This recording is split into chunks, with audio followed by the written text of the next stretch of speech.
Oke, jumpa lagi kita dengan Cak Ompong. Bagaimana Bapak Ibu sekalian serta para sohibulane? Tentu dalam keadaan sehat dan baik.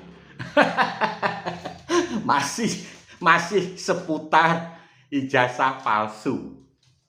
Jadi setelah Cak Ompong ini mengikuti pola pikir para penelusuran ijazah palsu Pak Jokowi, itu memang nalarnya itu rusak.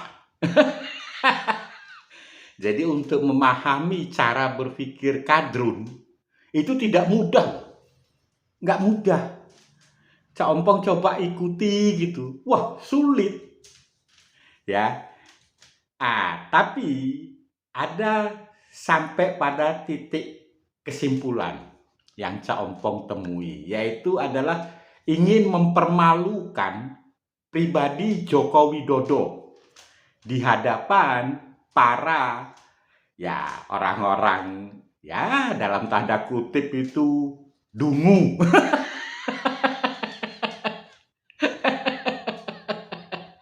Kenapa Cak Ompong katakan seperti itu?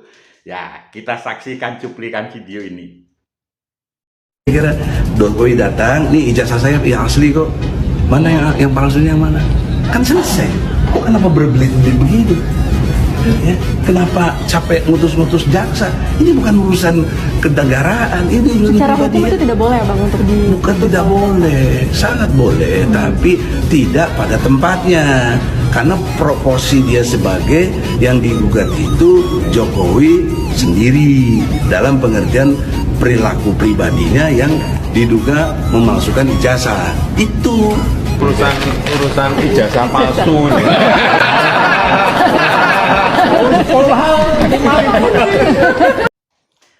Oke, kita lanjut. Bermula dari seorang Bambang Tri, di mana beliau ini adalah orang yang pernah gagal kuliah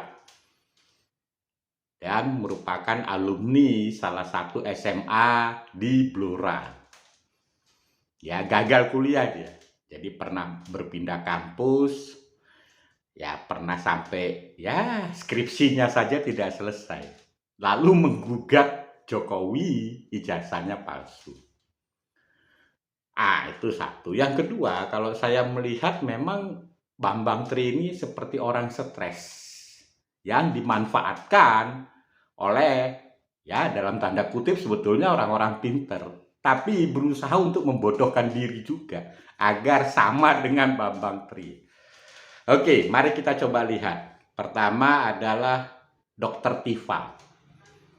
Beliau ini seorang dokter alumni Universitas Gadjah Mada. Usut punya usut, ternyata doktor. Sekali lagi saya bilangnya dokter, bukan dokter loh. Dokter dengan dokter itu beda. Kalau dokter itu S3. Kalau dari luar negeri disebutnya PhD.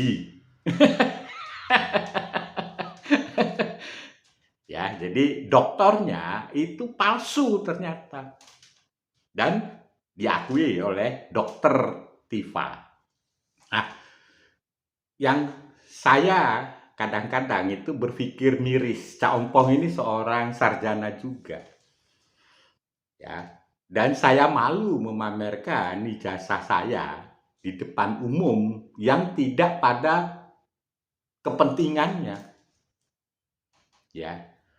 Jadi kalau orang waras dalam tanda kutip waras, itu dia tidak pamer-pamerkan ijazahnya di depan umum tanpa ada kepentingan. Kepentingan yang tentu menyangkut dirinya. Nah, yang lucunya lagi, dia ikut mengatakan ijazah Jokowi palsu, tapi dia sendiri memamerkan ijazahnya gitu. Terus apa gitu tujuannya? Kan? Jadi tidak masuk akal. Ya, kalau kita melihat Dokter Diva itu, dan itu lebih konyol lagi. Wah, dipamerkan di podcastnya Refli Harun.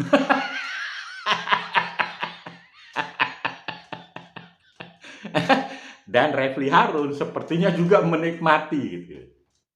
Nah, itu yang pertama. Lalu yang kedua kita lihat Amin Rais.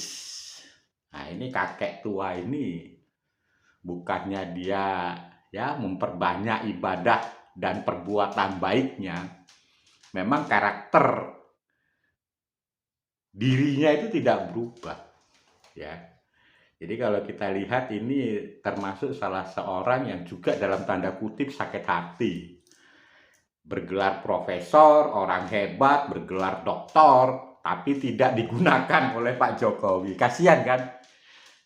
Ya, jadi memang orang-orang seperti ini adalah orang-orang sakit hati yang merasa dirinya pandai, tapi tidak dipergunakan oleh Jokowi yang konon katanya ijazahnya palsu.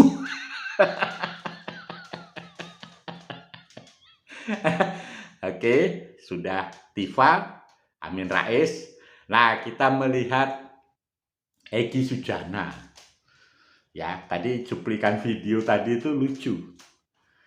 Ya, kita ingin mengetahui bahwa ijazah Jokowi itu palsu. Oke. Nah, sekarang Pak Jokowi itu adalah seorang presiden. Tentu pada saat memenuhi persyaratan sebagai seorang presiden, beliau juga harus melengkapi administrasi. Ya, latar belakang kehidupannya, keluarganya, anaknya, dan lain sebagainya, dan lain sebagainya. Kepada siapa itu diserahkan? Kepada orang yang berkepentingan. KPU, Bawaslu, dan lain sebagainya. Jadi diserahkan kepada institusi tersebut.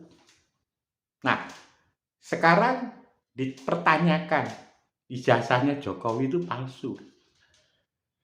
Lalu yang hadir ya itu adalah KPU, bahwa KPU memiliki mungkin fotokopi ijazahnya Pak Jokowi dan lain sebagainya. Bukan hanya fotokopi, tapi Pak Jokowi sendiri juga mungkin menjelaskan semuanya ijazah-ijazah tersebut. Oh, itu bukan. Kita tidak memerlukan itu. Bukan KPU yang Terus siapa? Ya, itu dipertanyakan oleh wartawan. Oh, harus Jokowi, pribadinya Pak Jokowi. Coba itu. Nalarnya itu loh. Artinya apa? Artinya tujuan isu Jokowi, ijazah Jokowi ini palsu, itu adalah sebetulnya ingin mempertontonkan seorang Jokowi di hadapan Bambang Tri dan gengnya. Dan sekaligus mempermalukan. Ya enggak gitulah. Pak Jokowi itu kan waktunya susah, sulit. Iya kan? Teman-temannya menjelaskan itu ijazahnya Jokowi teman kuliah, teman SMA, teman SMP. Masa tidak percaya? Jadi tujuannya memang ingin mempermalukan seorang Jokowi di hadapan Bambang Tri yang orang stres itu. Ya kan? Itulah cara berpikirnya seorang kadrun. Jadi memang kadrun itu kadang susah loh kita mempelajari cara berpikir dia. Nah, itu saya masih ingat sekali itu mengenai ya vaksinasi COVID. Oh, itu palsu katanya. Nah, begitu disuntikkan ke Pak Jokowi sebagai bukti bahwa itu bukan palsu. Oh, itu pencitraan. Iya kan? Nah, begitu benar-benar terjadi COVID merebak kemana-mana, dia pula yang paling ngantri si kadrun ini. Memang nalar berpikirnya rusak. Ya, jadi kalau kita perhatikan, memang tujuan utamanya isu mengangkat ya ijazah palsu ini tujuannya ingin mempermalukan seorang Jokowi sebagai presiden di hadapan para ya orang-orang yang tak berguna.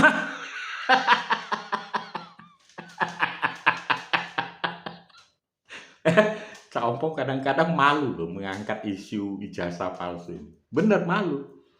Bagi kita orang yang pernah kuliah, pernah sekolah itu malu. Iya kan?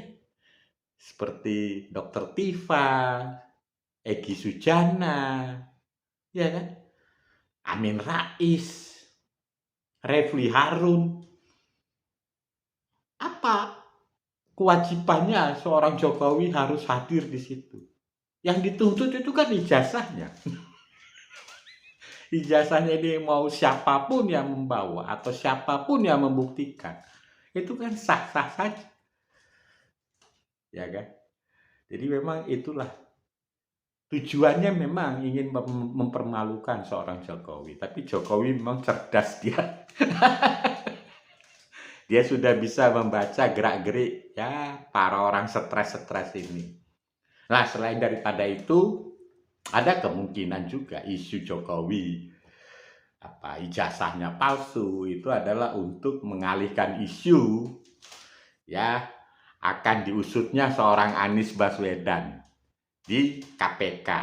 Nah, itu dihubungkan ke sana lah. Tapi apakah itu memang ada hubungannya apa tidak, itu biarlah KPK yang bertindak. Tapi sekali lagi, memang sangat sulit ya untuk kita orang waras mempelajari ya pola pikir atau flowchart-nya para kadrun. Ya. Begitu kita ikuti, ada lagi nanti itu tuntutannya berikutnya. Nah, tuntutan berikutnya kita ikuti lagi. Nah, itu ada lagi tuntutan berikutnya. Dan memang cirinya mereka itu seperti itu. Oke, sampai ketemu lagi bersama Cak Ompong.